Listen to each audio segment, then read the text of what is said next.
বিসমিল্লাহির রহমানির রহিম। আসসালামু আলাইকুম। আমি আপনাদেরকে ইতিমধ্যেই বলেছিলাম যে এই রাউজানে আমরা প্রায় 25 লক্ষ গাছ লাগিয়েছি।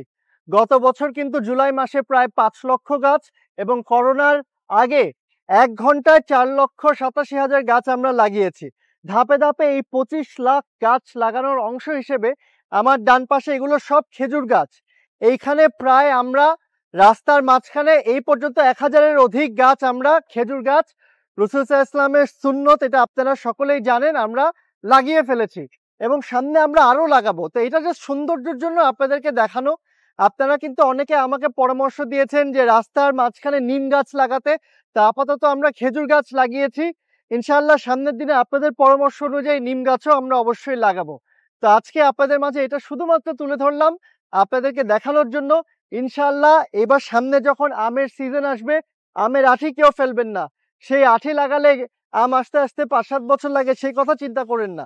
আমের আঠিটা আপনি যখন শুকিয়ে এটা যখন লাগাবেন, মাটিতে যদি রস না থাকে, একটু পানি দিয়ে যখন সেই জায়গাটায় গাছটা কিন্তু ইনশাল্লাহ হবে। একটা গাছ হওয়া এটা আপনার পৃথিবীর প্রতি আপনার দায়িত্বের একটি অংশ।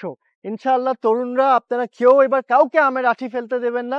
আমের আঠিগুলো রেখে দেবেন এবং যে গাছের চারা এনে নার্সারি থেকে কিনে বা অন্য কোথাও থেকে সংগ্রহ করে লাগাতে পারবে না, সে ইনশাআল্লাহ আমের আঠি দিয়ে এবার একটি আম গাছের চারা নিজেই সেখান থেকে উৎপাদন করার জন্য কাজ করবে বলে আশা করি।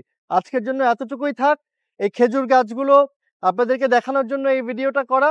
ইনশাআল্লাহ আবারও দেখা হবে। আসসালামু আলাইকুম।